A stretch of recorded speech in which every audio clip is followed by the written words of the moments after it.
Welcome to the Global Speaker Advantage, the #1 podcast where your voice goes beyond borders.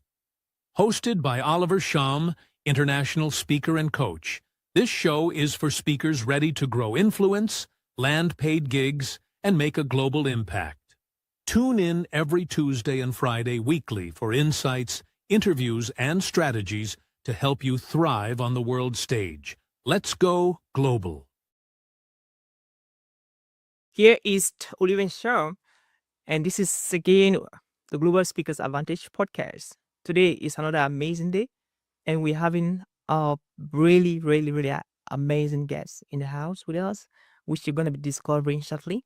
So, like you know already, at the Global Speakers podcast, we are connecting your voice and your stories beyond borders. And what it means is that you are taking your message to different countries and to different continents of the world. And that's exactly what you do.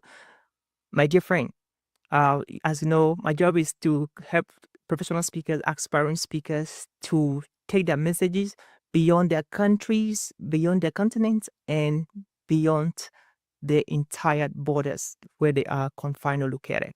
And that's why we are so passionate about professional speaking, and that's exactly how we work with speakers from different countries of the world.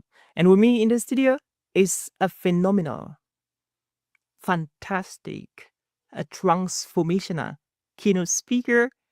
And today we'll be looking at how to become the world's best. And he's actually the world's best. And so let's hear from our guest, Sign Muller. Welcome, sir. Thank you. So happy to be here with you today, Oliver. Thanks for having me. Lovely. Great. I'm so happy to know that you're happy to be here today. Say, your story is so it's almost unbelievable. It's a story I've not heard before. Like I've heard that before, and I've never seen the person. And that's one of the reasons why our team got you to the studio for this podcast. Like, you're not only a speaker, but a transformational speaker with a phenomenal story. Tell us, sir, before we dive into the details of the story and your journey as a transformational speaker, what is your one word? That's the foremost question we ask to all our guests. Yeah. One word is tough, especially as a speaker, right? Yep. We speak in a lot of words. I would have to say for me, it's grateful. Oh, Grateful. Gratitude. gratitude. I love Grateful. that. I love that. Somebody says gratitude is what connects us to power. And that's very true. Yeah. I love that. Yeah. Gratitude is a great connector, and I very much believe it's something to be shared with Okay. others, right? Okay. It's not to be kept in our own head and thankful, but it's to be shared with others. Lovely. So, my dear friend, watching live right now, be on YouTube and Facebook and LinkedIn, let us know which part of the world you're watching us from. Are you watching us from Asia? Are you watching us from America? Are you watching us from Canada? Are you watching us from Africa? Which country in Africa? Is it Cameroon? Is it Kenya? Is it South Africa? Is it Nairobi? Is it Ghana? Is it Nigeria? Let us know. Just drop the name of your country where you're watching us from, and hopefully along the way, our technician somehow will let us know so we can send you a high shout. That's going to be a global high shout for you and just for you. And so today we're looking at how to become the world's best. And the first time I saw this, my face light up, like I was so impressed seeing the expression the world's best. So what happened before you came up with that brand title, being the world's best? I remember you told me the other day that I'm the world's best. I was like, yeah. Yeah. I am. Yeah, exactly. It's a Yeah. way to help share gratitude. Really, Yeah. it's a different way of saying thanks. Okay. You're the world's best. So, August 23rd, 2024. Yeah. I died. Oh my God! Did you hear Yeah. that? Amazing. What happened? yeah, You I- came back to life. I did. I had a sudden cardiac arrest. Okay. I was, my heart stopped. I was flatline for about 8 minutes. Mm. And good friends I was with that I've known for 30, 35 years were there to do CPR, mouth to mouth, and the chest compressions. And then the first responders arrived with the defibrillator to start my heart.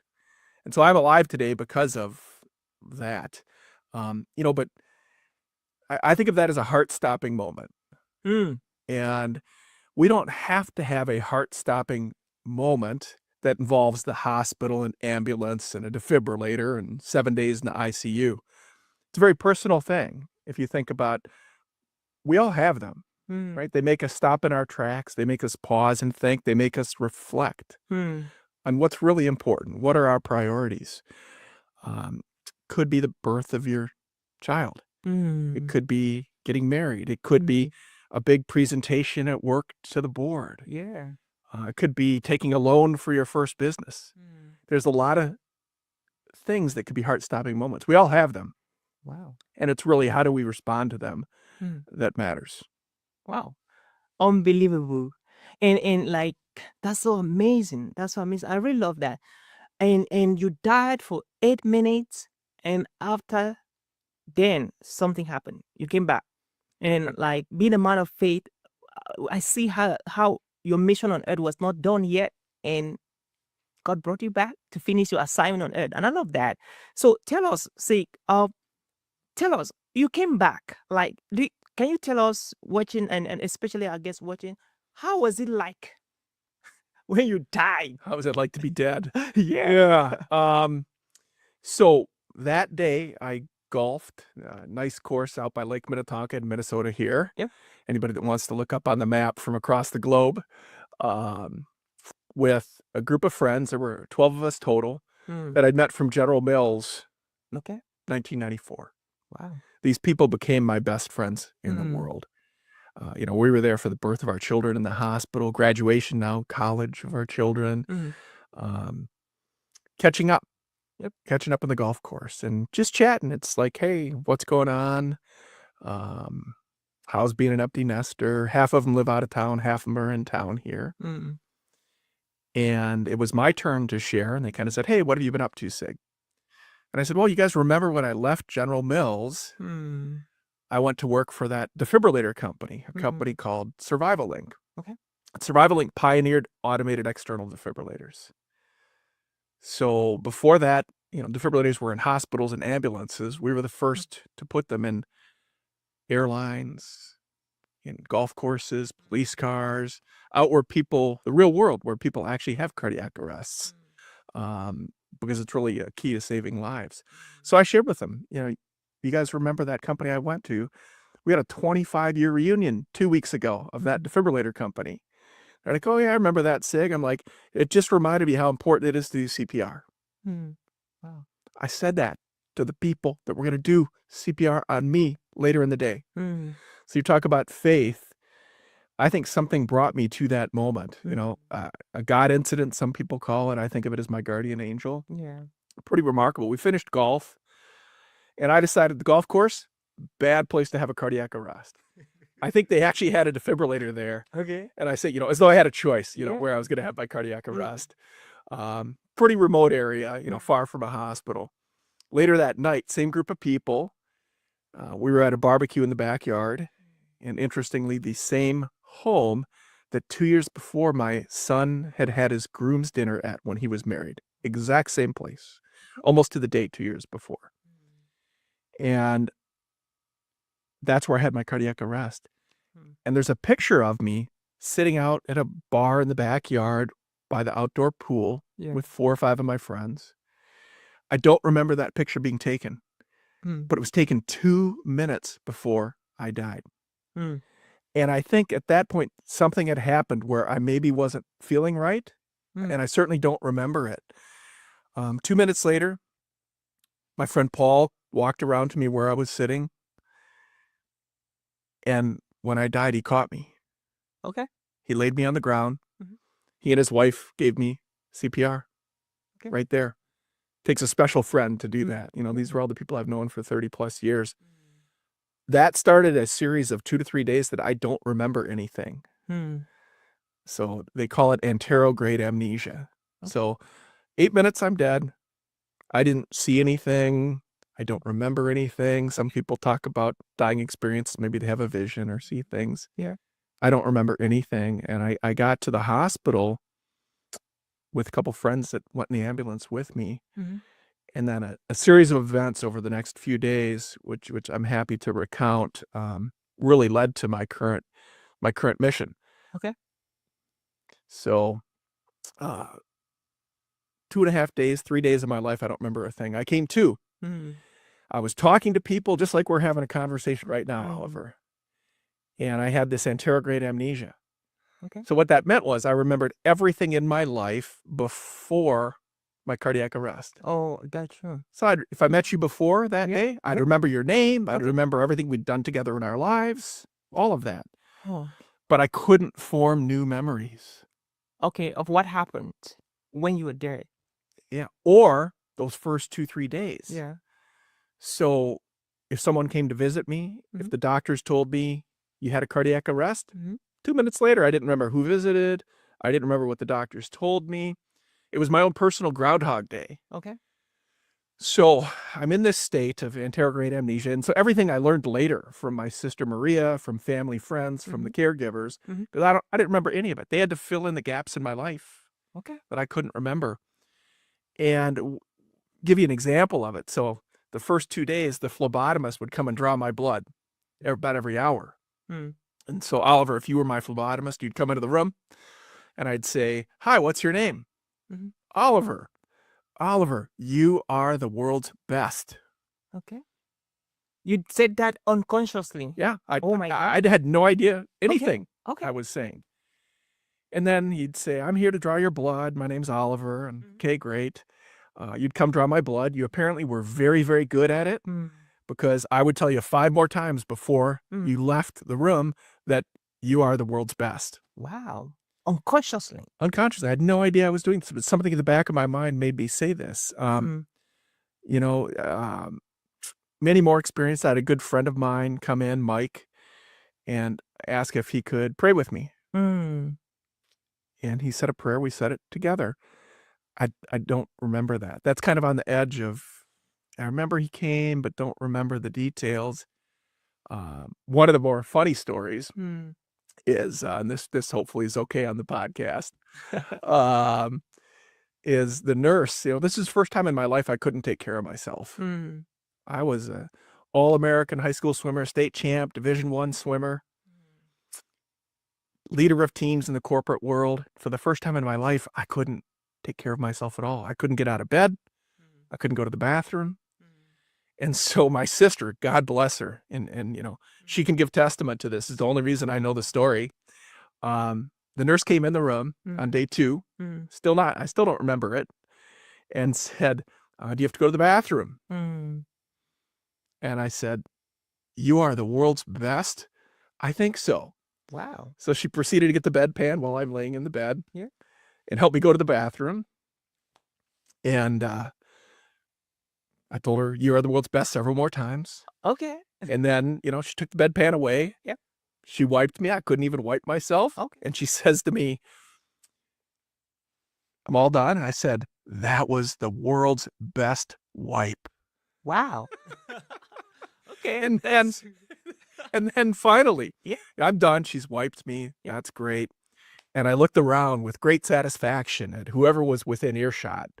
And I said, "That was the world's best poop," with Wow. great, great pride Oh, of what I wow. had just done. I have no memory of any of that. Oh, wow. But the idea of "you are the world's best," Yeah. I was saying to everyone. And wasn't until later that I was able to reflect and people told me I'd been doing Okay. this as to why I understood and came to the conclusion of why I said it. So it's like you died, came back with a message to the world. Yeah. And the message to the world was you are the world's best. Yeah. To anyone who is living, to anyone who is alive, to anyone you come in contact, and to anyone listening to this podcast right now, irrespective of what you're going through, irrespective of the country you're watching us from, or the continent you're watching us from, you are the world's best. And that's a message that Sik brought to you and to I after he died and resurrected. Like, do you have a history in your family where people die and resurrect? Come back to life? No, I think I'm the first one to come back to life Okay. that I know about. Okay. And the "you are the world's best" origin, you know, as I reflected on why the heck did I say this crazy phrase? Yeah. What made me say it? And I think it was a few different reasons that I said it. Okay. And that helped me figure out my mission and why I was still here. Mhm. You know, you die, it causes you, that's the heart-stopping moment. Mhm. And you ask, why am I here? What's my mission? All right. And why the heck did I say you are the world's best so many times? And I think there were a few reasons. I think it was a fancy way of showing gratitude. First time I couldn't take care of myself. And I'm saying, you are the world's best, which is a fancy way of saying, thank you. I appreciate you. You're great. You're fantastic. We all don't hear that enough or share it enough. And that for me is the gratitude piece, right? Sharing gratitude. You can say it in a lot of different ways. For me, I say it as, you are the world's best now. But it's got to be genuine and from the heart. I think the second reason I said it was, I didn't know what was wrong with me. I didn't remember the doctor said you had a cardiac arrest. Okay. So I didn't really know what was wrong with me. I knew something bad was wrong. In the back of my mind, I clearly knew something wasn't right. And it was my way of being my own hype man, of motivating people. I knew I needed the world's best doctor who was going to put in my implantable cardio defibrillator. I needed the world's best nurse. I needed the world's best friend. I needed everyone to be their world's best so I would be okay. And I also, I think, was talking to myself. And I knew I needed to be my world's best if I was going to come through this and be okay. Because keep in mind, the odds of my living after sudden cardiac arrest that long are about 8%. The odds of being physically and mentally okay, 1 in 100. 1 in 100. So my friends and family, they're watching me in this state, wondering, am I going to be the 99% that doesn't come out mentally okay? Because I don't remember anything, and I'm saying this phrase all the time. Okay. And so the second reason I said it was I needed everybody to be their world's best, including myself. I think the third reason is, in today's world, we're told too often, you can't do that, that you're not good, right? It's too hard. A whole host of excuses and reasons and negative thoughts about why you can't get something accomplished. And I think the key is to share the gratitude and change that attitude. Okay. That, we need to share that and get rid of the negative thoughts. So I love that.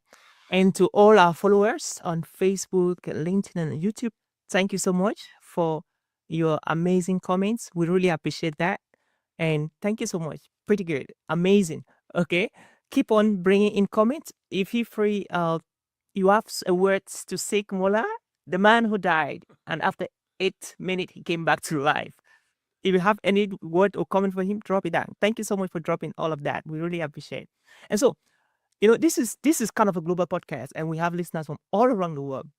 Today, I actually have we have our team is having 2 guests. One from South Africa, which is my mentor in public speaking, and you, and we our guests are expecting a lot from us.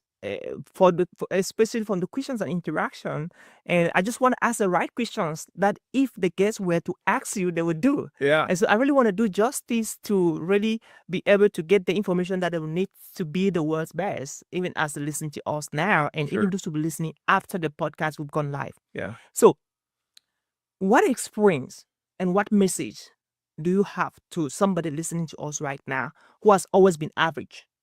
After you died and came back to life, what is that message you have to give to that person watching us right now about the importance of taking life serious and the importance of being intentional at everything you do? Yeah. Well, attitude is a choice.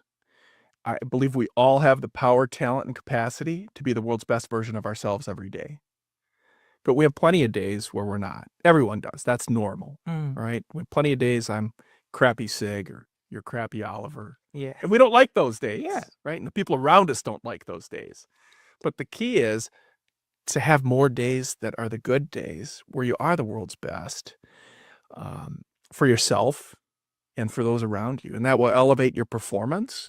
It will elevate your happiness. And the key is to develop some of the tools and mindset and methods to be able to get there. Unfortunately, in the world, we have 6,000 to 60,000 thoughts a day. That's not the unfortunate part. The unfortunate part is 80% of those thoughts are negative. Negative. My goodness. Crazy. So, and 95% of those are repetitive. So what a bad place to start from. Mm. So how do you shift that to a more positive mindset? And we can talk more in detail about some of those things because I definitely have some tools and ideas about how to do that. Mm.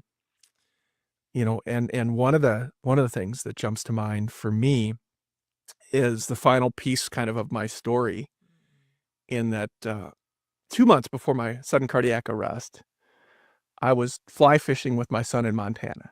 He's a second-year med student at a brand new med school in Billings, Montana. And, that's fly fishing capital of the world.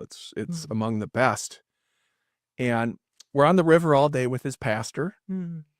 And his pastor says to us, "Hey, guys, have you ever heard of the book 4,000 Weeks or seen the podcast 4,000 Weeks?" I'm like, "Nope, never heard of it. Don't know anything about it." In the back of my mind, I'm thinking, "Hey, man, I'm fly fishing with my son here, having some fun. I don't know if I need deep thoughts while I'm fly fishing." And this is 2 months before my cardiac arrest. Okay. And he shares that it's a book about living a purposeful life. And when you're born, you have 4,000 weeks to live. That's about 80 years. 80 years. 4,000 weeks. Yeah. So when you put it in Yeah. the perspective of 4,000 weeks, that seems like a lot less. Mm. And for me that day, I caught a brown trout, a Yellowstone trout, a cutthroat trout. I was fly fishing, having a great time with my son. That message kind of went in one ear, out the other ear. I didn't really think anything about 4,000 weeks. Okay, great. I'm 58 at the time. Wonderful. My dad's 95. I'm probably going to live a long time. And as I was reflecting in the 2 months following my cardiac arrest and why I'm here, the idea of, and for your audience, the second piece of it is purpose and mission and passion, but also an urgency to it. I love that. And I don't know if I'm going to live another day. Yep.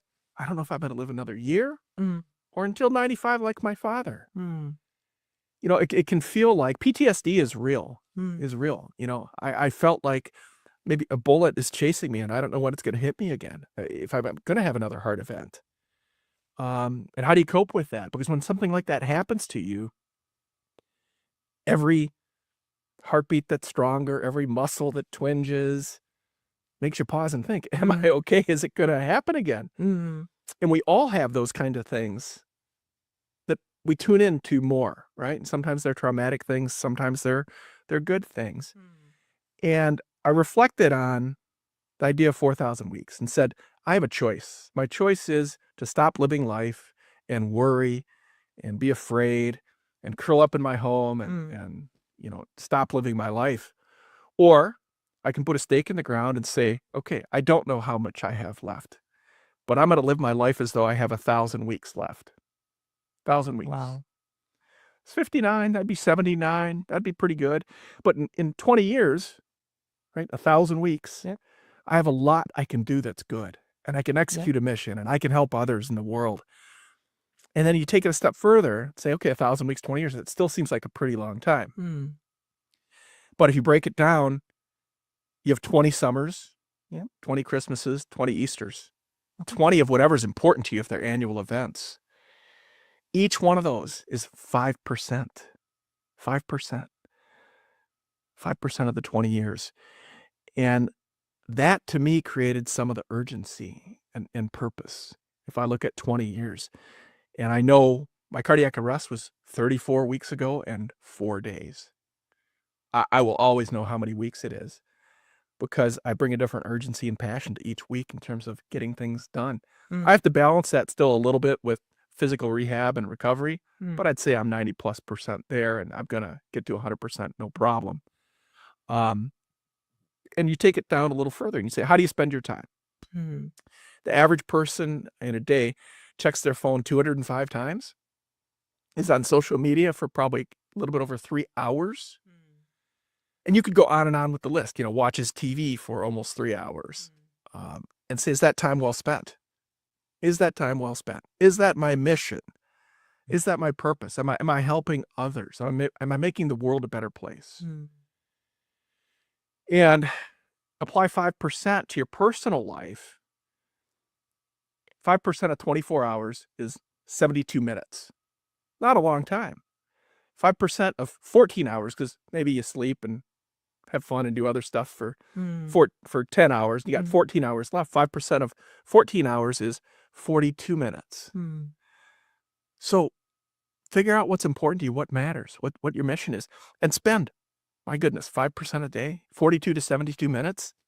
Could be playing with your kids. It could be performing better in your work. It could be having a date with your spouse. A lot of things that maybe you aren't doing every day that you should be doing every day, spending that time with your children. It's personal to each of us, but figure it out and spend that 5% of the time. And some other things take a long time to achieve, right? Building a business. For me, writing a book. Yeah. And one of my goals is to spend 5% every day writing my book. Wow. And then when some days I spend more, I'll spend 3, 4, 5 hours. I get kind of sucked in and I'm in the groove writing. Yeah. But if I don't spend at least 5% every day, the book will never get written. Absolutely.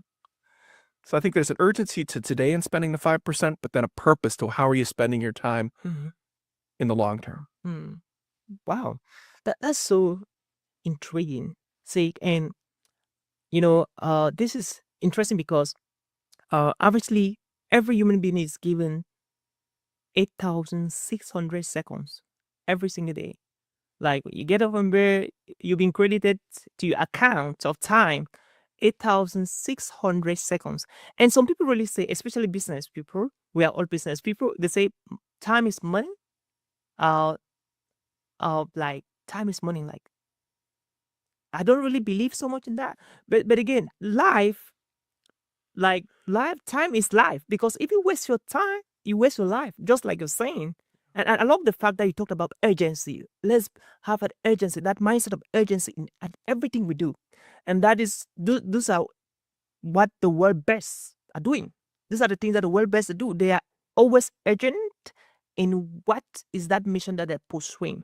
And so if you're credited 8,600 seconds every single day, what will it do? Now, ask yourself this question. If you are given 8,600 US dollars every single day of your life, and the condition with the money is you got to spend all of it. All of it every day. All of it every single day. And if by midnight you are not done with it, it is cancelled. They will just remove that back from your account. So the question is, what are you going to buy? What are you going to do with that money within 24 hours? Like you have to finish everything. And if you do that, the next day you'll be credited another 8,600 US dollars in that account. And you have to finish all the money. And so you're thinking about, what can I do with this huge money? And so you're thinking about that. And that's exactly what is happening in your life. Every single day, you and I were given 8,600 seconds. Yeah, the currency's time. And what you're going to do with it. And that is it. And that's the point. What are you going to do with that currency of time? And I love the importance of urgency in your message. See, urgency is so important. Like when we started this podcast, we could have started it next year, 2026, 2027, but we decided to start this 2025. And it was because we never knew who was going to benefit from it. We never knew the amazing guests we were going to be having. And so we just had to start it. And so I really love this message. Now, coming back to, you are a transformational keynote speaker, and you've spoken in one of our events, conferences here in Minneapolis, and your message is so powerful. Now, the second guest we'll be having today is Sten Rosso from South Africa, and he'll be talking about the global speaker strength. What is the trend in the global speaking industry, especially for international speakers, top international speakers, and global speakers. So, as a speaker, having this amazing message, like who are your audience? Like, who are the people you actually targeted with this message that I believe everybody needs to hear? Yeah, that's a good question. We'll see if I can remember it in a minute, but I wanted to riff off your 8,600 seconds as currency, which I think is so interesting. I'd never broken it down that way before. And how are you going to spend that every day? Yeah. It's a good question. I'll have to think about it more, but off the top of my head, for me, it is things to expand my mission to reach more people, and probably a portion for charity that I believed in. And as I think about that, my goal is to reach, over the next 20 years, millions of people across the globe with my mission. Yeah. And to help them be the world's best version of themselves. So I think that $8,600 Yep. I'm going to spend some on, advancing my book Mm. and writing more effectively. I'm going to spend some on my speaking and how to advance that further. And I'm going to spend some on reinvesting in causes and just things I think are important in the world. And I probably have to eat a little food too. Oh yeah. Uh, Great. And so who are your audience like? yeah. Okay, who are the people your message is targeting? Yeah. Is it everybody?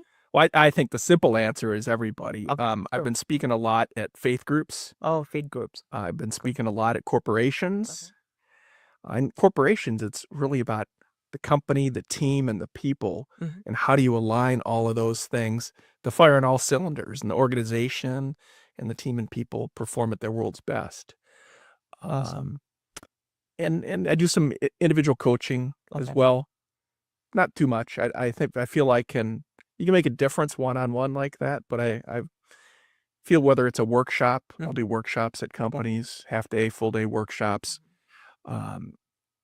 It's just you can reach more people that way and hopefully still have a great impact. I got a note from someone after one of my speeches, it's probably about 2-3 weeks ago. It was 3 days after Okay. I spoke. And one of the things I talk about is spreading gratitude and sharing gratitude. And in addition to the 5%, and this guy said in his email to me, he said, "This is the 3rd day after your speech, and every day so far, I wake up and I look in the mirror while I'm brushing my teeth, and I say 2 things to myself. Am I spending 5% on all the right things today? Mm. And am I sharing gratitude and appreciating people and being thankful for what I have? Not just in my own head while I'm brushing my teeth, but am I sharing that message with others?" And we all have unique ways we can do that. So through the speaking, and it really is any audience, but I think corporations, faith groups, schools. I've done some speaking Like at high schools schools, as well. universities. Yep. Okay. Yep. I think it's all fair game. Yeah. No doubt, you're a transformational speaker, so everybody needs transformation. Yeah. And so you need that. So faith-based groups, churches, church conferences, religious meetings, corporate, Fortune 500, solopreneurs, entrepreneurs. Yeah, that's your speaker. So two things came to my mind. Two statements from two great men. The first one was from John C. Maxwell. I'm actually listening to his book, 15 Invaluable Laws of Growth.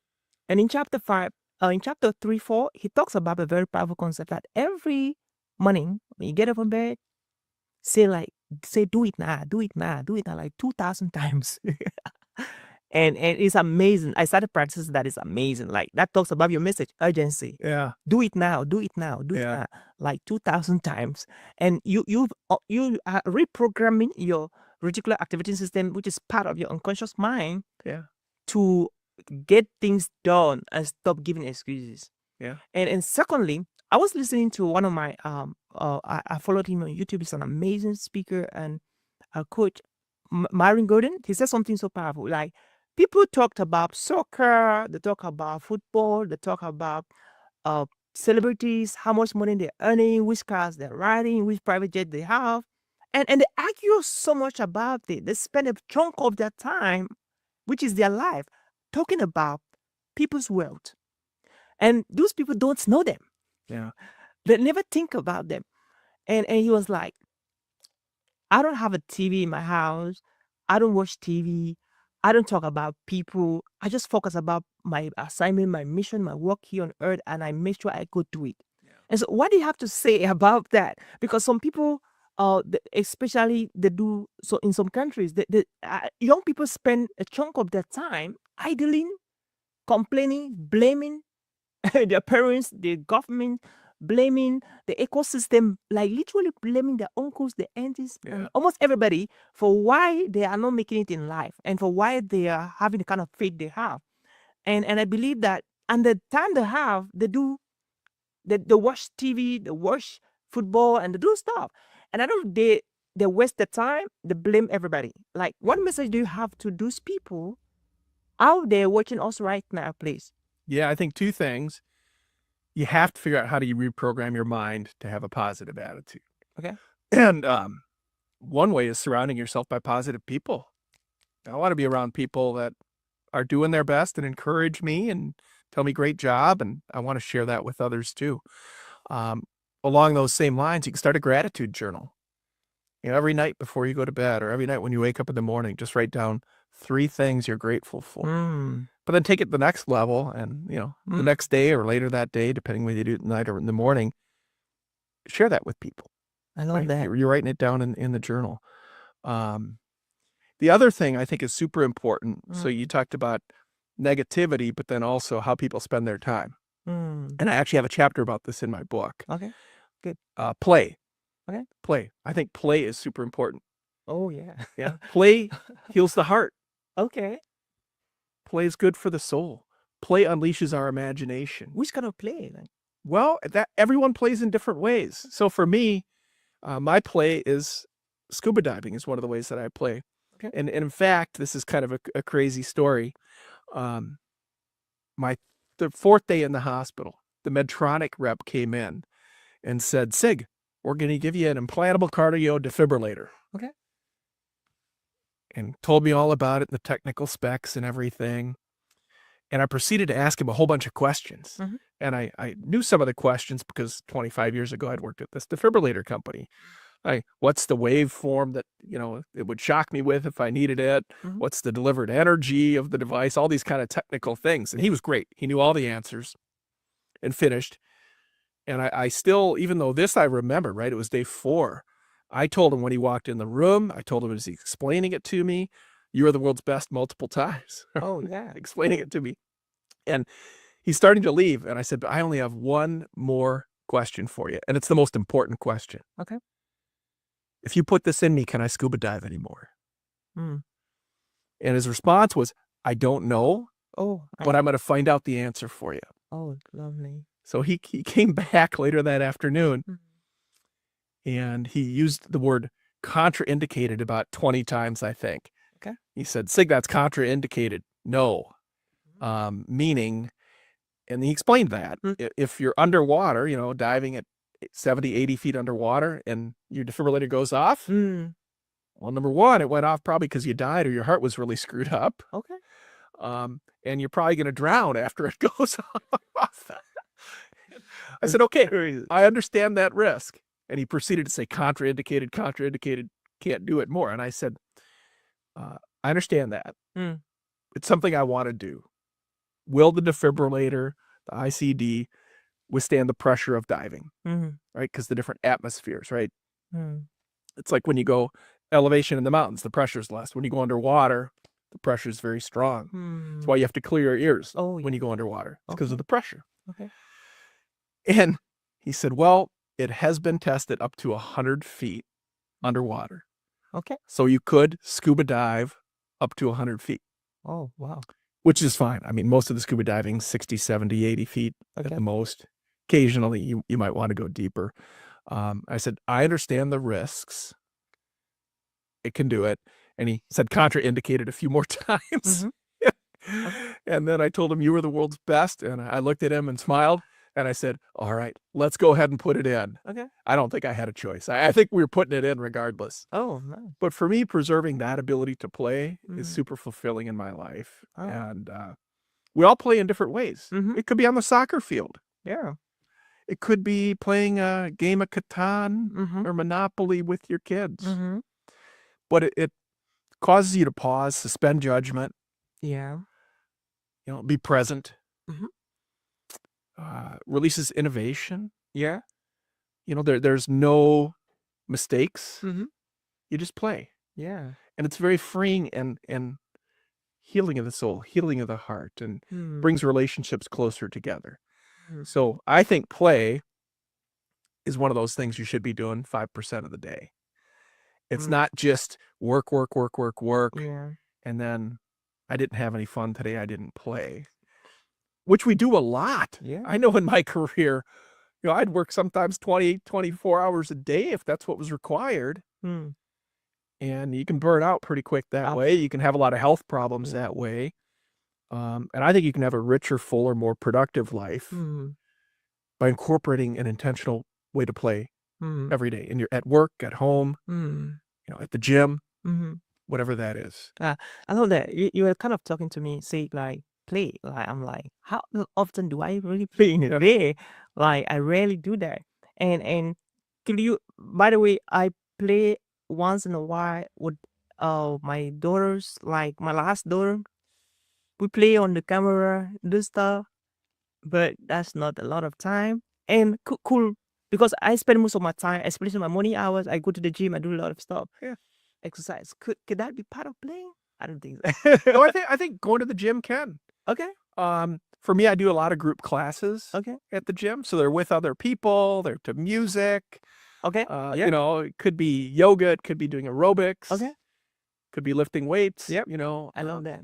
I think all that's play and just super good for you, right? Okay. It releases great chemicals in your body Yeah. and your endorphins flow. Mm-hmm. And it's a super positive thing to Okay. work out physically. And I think that can be a form of play. Okay. I love that. Yeah, I think so too. But Yeah. again, the people listening to us, especially our audience from United States, whew, like it's a busy country, man. Like you know what I'm talking. You know what I mean? Like Yeah. it's a busy. Like everybody is Amen. like, I don't want to say under pressure. Like everybody is in the road and doing stuff. Like Deadlines. yeah, deadlines. You have to be on time. And like in the US, like many Western countries and even some developing countries, like you work is starting at 6 p.m. You need to be at 5:45. Come 1 minute late, you 2, 3, 4, 5 times you're fired. Take note of that. So if you ever think of working in any developed country, like think about that. Like you have to be on time. Yeah. And most of the time, people just want to work, and they really have less or little time to play. And I'm happy that you made a statement like counter contract, like okay, Yeah. going to the gym is a cool thing. So Yeah. try to figure out your playtime while you're in the gym. It could be joining. There are some nice clubs. Yeah. I mean basketball. Like as you join the basketball club team, do stuff like Cool. cool. A lot of things. Yeah. Any other thing you can recommend on people who are highly busy with tight schedules on Yes. play? Play at work.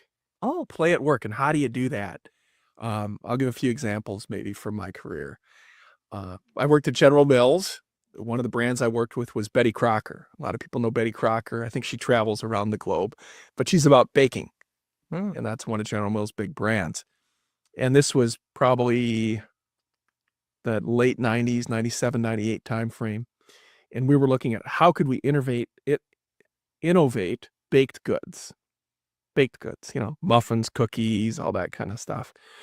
And at the time we said, what about scones?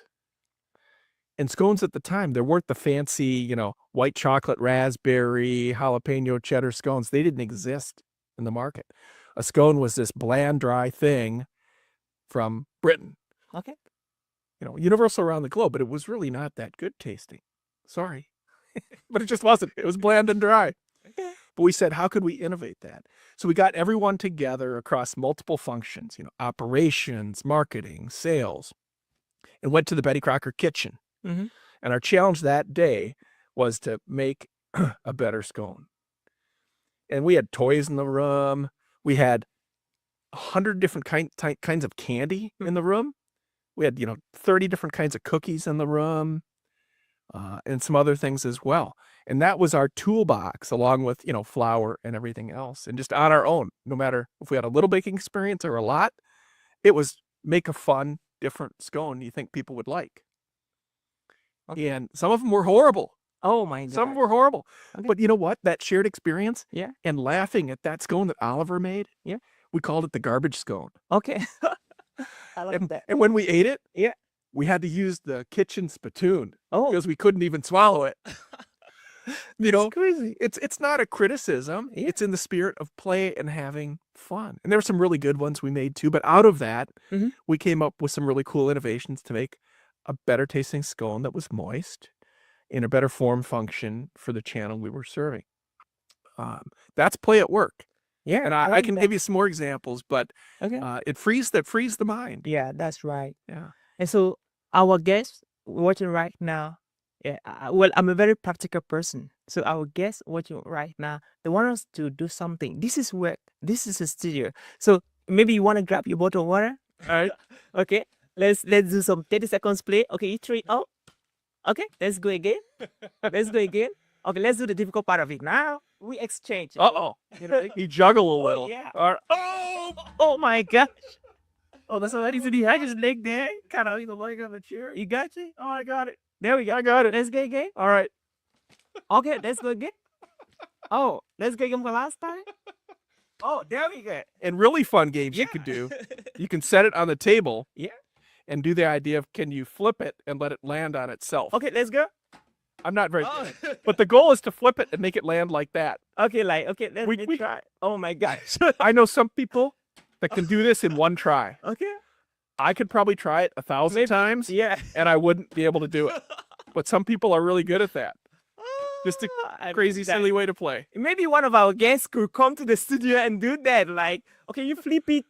Oh my gosh. Okay, let me try for the last time. I like trying stuff. And I Oh think my I think part of the trick is having the right amount of water in there, which we probably don't have. But That's a good excuse for us. Very cool. So ladies and gentlemen, and our dear friend and guest, this is time for your advert. We don't have an advert yet, so next time we make sure you send us your advert so we can advertise in the podcast. So coming back to the studio and to live, I felt relaxed and less pressure after the 30 seconds play. I think it was like 1 minute. yeah. So maybe William should let us know how much time did we spend playing on the studio. And it's really fun. Like, it's not just be too busy talking about life and dirt, life after dirt, and all of that. Like, Yeah. it's cool. And the laughter and joy was genuine. Yeah, it was. You made a really bad toss and it went under my chair. Oh my I think it was a bad catch on my part. But it wasn't a judgment thing. It was just fun in the moment. Yeah, kind of. And that's it. And that's what makes us unique. And that's what makes the Global Speaker Podcast unique. Okay, so let's talk about your speaking business a little bit. Like, you what topics do you talk on? I know you're a transformational keynote speaker, Yep. and I cannot wait, Africa, to get you down to the continent and do some gigs in South Africa, in Cameroon, in Kenya, in Ghana, Would love Nigeria, Yeah, I love it. Singapore, Malaysia, Egypt, like Germany, and any other country in the world, like Canada. They need Yeah. speakers like you Yeah. to sharing very powerful stories. Like, I've not heard that before.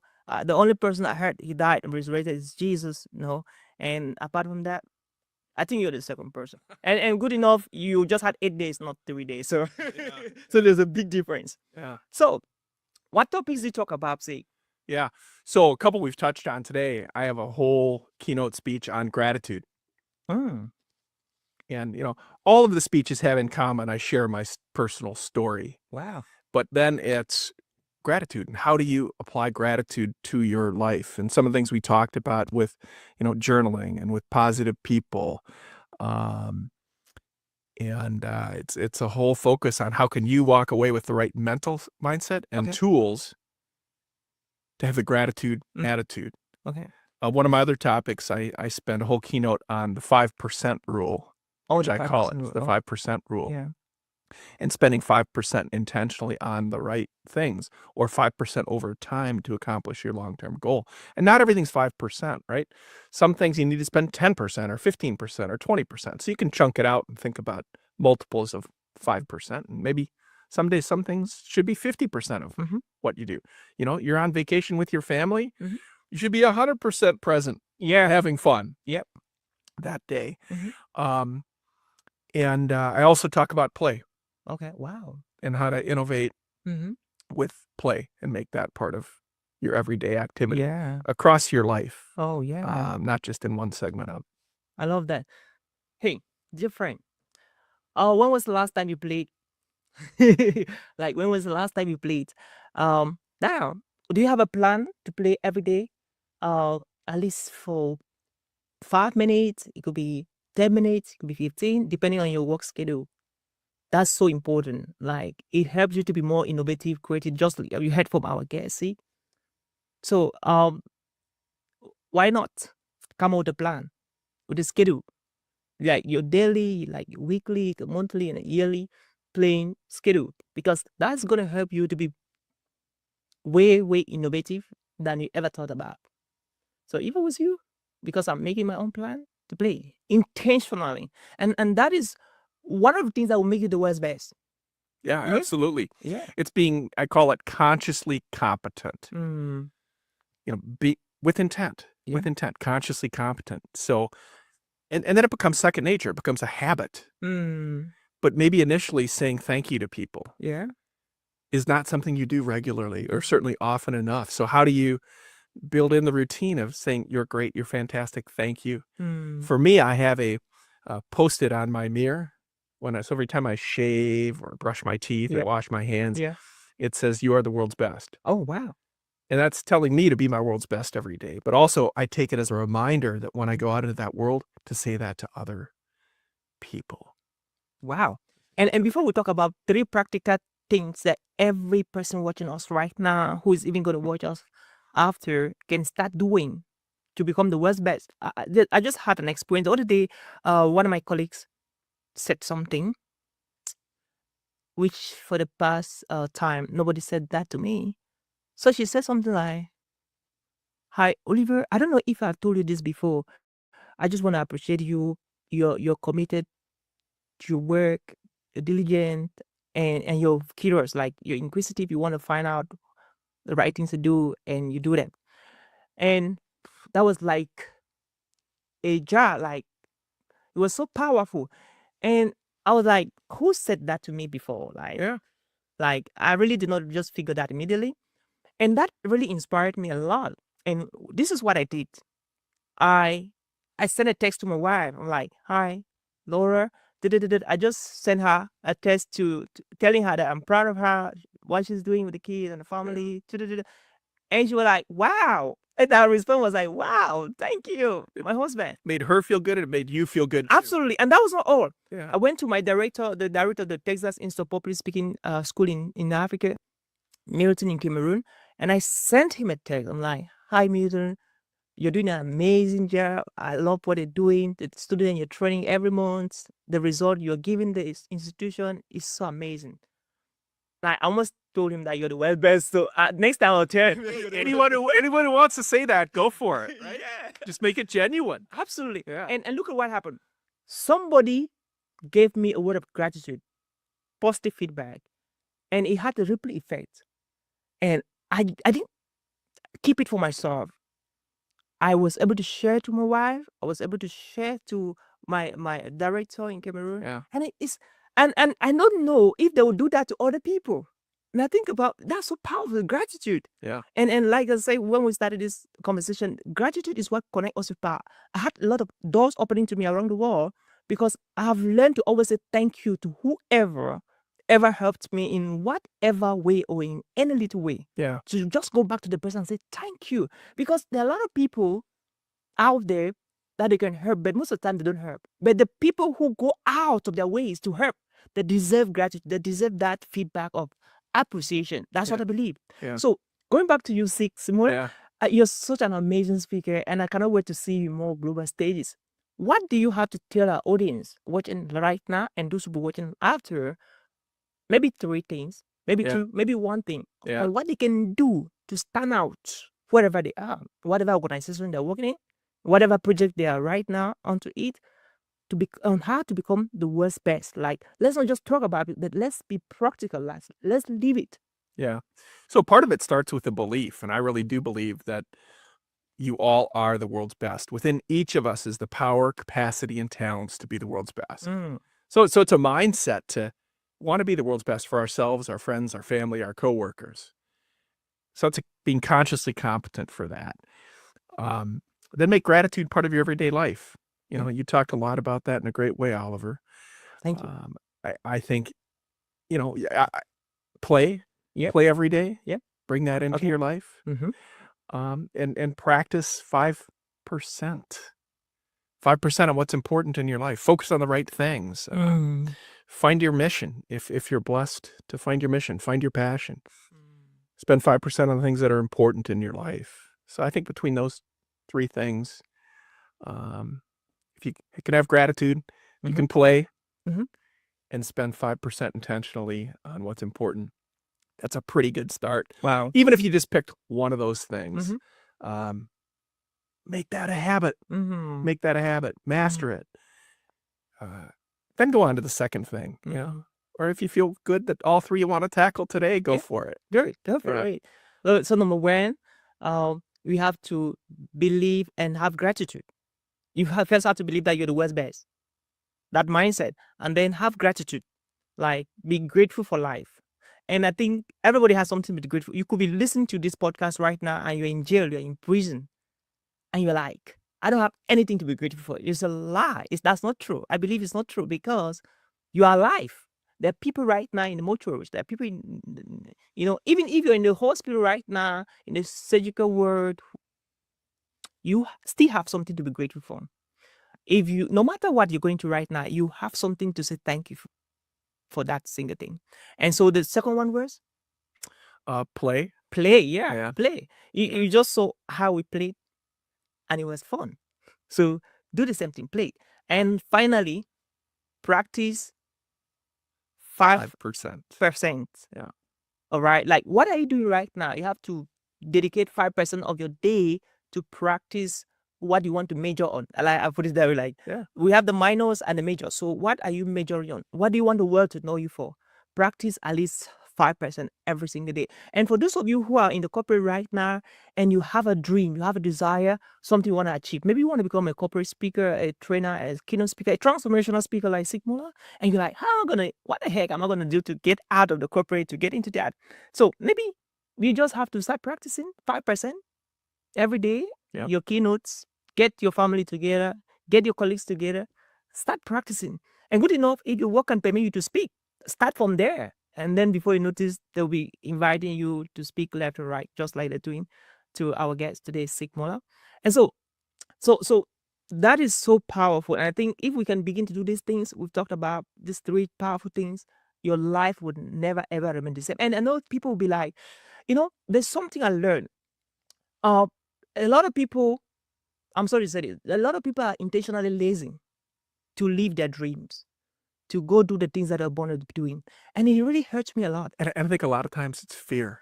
Yeah, fear. People are afraid. Absolutely. Yeah. Now look at it. Let's think about this way. Okay, what is that thing you want to do? Some people will say there's no money. There's nothing like no money because you just need to have passion for it, and people will show up. A lot of people will say stuff like, I'm sick, I'm not sound, I'm not healthy. Think about, there are a lot of amazing people who were born sick, deaf, dumb, and they did amazing things. Like Helen Keller. Like, she was born deaf, dumb, and she could not see even neither, but she ended up being one of the best poets. So you don't have any excuse. You don't say I'm from the part of the world where there are no resources. No, think about it. What would you do if you had a problem? I watched a video on Facebook the other day, just quickly, and in this video, this gentleman had a kind of a wheelchair. He was working on a wheelchair. You know, this kind of stuff that Like a walker. a worker, A correct? walker, yeah. So he was on the worker, and guess what? The moment he saw a lion running after him, guess what happened? He threw away the worker and ran. And I was like, oh, this guy could run. So think about, see your life like that, okay? Like in one of my keynotes, I talked about the cat, the dog, and the lion. And I'm like, I was like, which animal is following you, or which animal is pursuing you? Because when the cat is pursuing you, you can just have a word. You don't go there. Like when the dog is pursuing you, like to bite you, you want to make more effort. But guess what, Sig? What happens when the lion is pursuing you? I don't think you're just going to have a work. Yeah. You have to run for your dear life. Emergency. It creates urgency and emergency. And that's what this podcast is about. And that's what the conversation with Sign Muller today is about. And that's why we're here about. It's about to help you to do it now. Do it now. Do it now. Like, keep telling yourself, do it now until you get it done. So, Yeah. what are your last words to our audience, sir? Be resilient. Okay. Get back up. We all fail plenty of times in our life or are faced with bad circumstances. So be resilient. Get back up.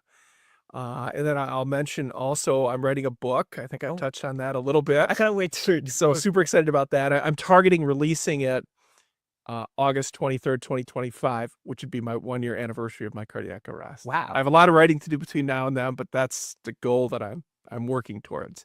The title of the book, working title, I can't promise it won't change, is Dying to be the World's Best. Wow. Reignite your heart to restart your life.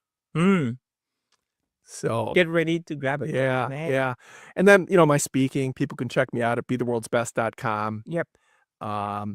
And then LinkedIn, if you want to Yep. connect with me on LinkedIn, Oliver and I are connected. Absolutely. So yeah. Yeah. So I wanted to ask, how can people reach out to you? So you have an email. People maybe there's a conference, there's a decision maker watching right now who wanna send you an email to like, hey, say we love to have you. We just listened to your podcast. We love to have you. Any email they can write to you? You bet. It's SIG, SIG, Yeah. at betheworldsbest.com. Okay, seek out buildtheworldsbest.com. Yep. Simple. Yeah. Grab the email and then shoot Seek an email and then get him to speak in your event. Like Seek is an amazing speaker, man, and you do want to have him there. So that was it as we saw today. My name is Oliver Shom, and I help you to become an international speaker and speak in different countries. And until we meet again, be the world's best. And Oliver, thank you for everything you're doing for the globe with this podcast. You are the world's best and helping everyone else to be that. Thank you so much. Great job. And that was it. And we want to give a high shout to our production studio, the podcast crew team. Amazing. Thank you, William, and the amazing team for this fantastic job. We are grateful. Yes, you're the world's best.